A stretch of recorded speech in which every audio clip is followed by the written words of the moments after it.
اس امت کا لہو لے کے اقبال حضور کے ہاں پیش ہوتے ہیں، اور عشق کی کیفیت دیکھیں. حل صرف ایک شعر سنا کے اجازت چاہوں گا کہ اقبال نے رسول اللہ کی رمز کو آپ کے سامنے پیش کیا ہے.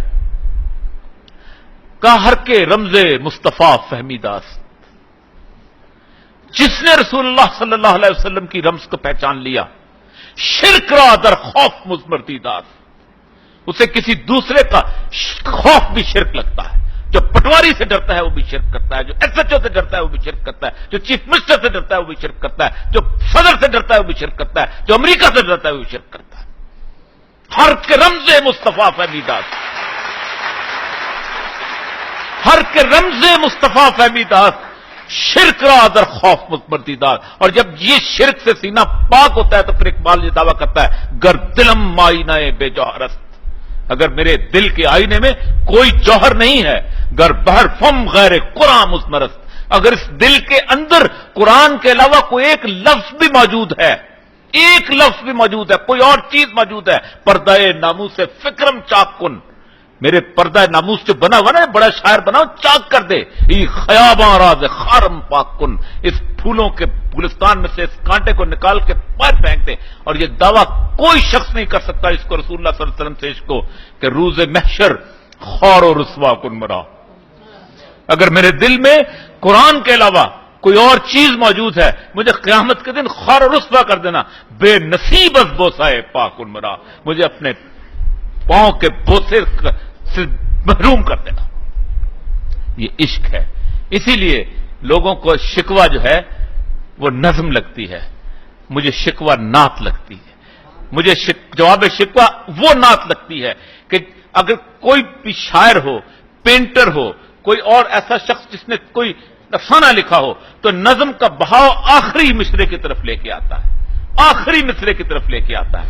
نظم کا بہاؤ آپ کو بتاتا ہے کہ یہ فائنل ٹچز نے دیے. پینٹنگ سے جب آخری سٹروک لگاتا ہے پینٹر تو پینٹنگ جاگ اٹھتی ہے. افسانہ پوری نظم اللہ تبارک و تعالیٰ جو ہے الہامی طور پہ اقبال کو بتاتے ہیں کہیں کچھ کہ تم میں حوروں کا کوئی چاہنے والا بھی نہیں، تم تو سید بھی ہو، مرزا بھی ہو، فان بھی ہو، یہ بتاؤ تو صحیح.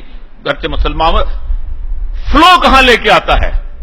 قوت عشق سے ہر پست کو بالا کر دے، دہر میں اس میں محمد سے اجالا کر دے، اور کی محمد سے وفا تو نے تو ہم تیرے ہیں، یہ جہاں چیز ہے کیا لوح و قلم تیرے ہیں، دے دیں گے تمہارے ہاتھ میں قلم، لکھو اپنی تقدیر خود. عشق تو کر کے دکھاؤ میرے رسول سے، عشق تو کر کے دکھاؤ میرے رسول سے. مجھے بڑی حیرت ہوتی ہے جب کوئی شخص یہ کہتا ہے کہ ہمارے درمیان لیڈرشپ نہیں ہے. وہ جس امت کے پاس دنیا کا سب سے بڑا لیڈر موجود ہو، شاید سے پوچھے کل ان کنتم تحبون اللہ فاتبعونی یحببکم اللہ. جو لوگ کہتے ہیں کہ ہم اللہ سے محبت کرنا چاہتے ہیں، انہوں نے کہا تمہاری اتباع کریں. حالت یہ ہے کہ 50 سال ہو جاتے ہیں بندہ مرتے ہوئے کہتے ہیں ہم گڑی خدا بخش سے جا کے اس کا وی این لے کے چلتے ہیں. جس امت کے اندر منافقت اس لیول پہ ہو کہ رسول اللہ کے وی این کے بجائے کسی اور قبرستان کا وی این لے، وہ کیسے فرق آگے بڑھ سکتی ہے؟